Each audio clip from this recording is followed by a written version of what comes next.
વાત કરીશું મોરબીની, જ્યાં ખાનગી ગરબા ક્લાસીસ સામે પાટીદારે સમાજે બાયો ચડાવી।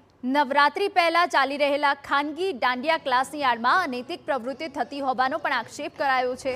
આરોપ લગાવ્યો કે બહેન દીકરીઓ દાંડિયા રાસની આડમાં ફસાવવામાં આવે છે, તેમની જિંદગી બરબાદ થઈ જાય છે। સાથે પરંપરાગત ગરબા છોડીને ફિલ્મી ગીતોના આધારે ગરબા કેવી રીતે હોઈ શકે તેવા પણ સવાલ કર્યા। પાટીદાર જનક્રાંતિ સભા થકી ખાનગી ગરબા ક્લાસીસો વિરોધ કર્યો।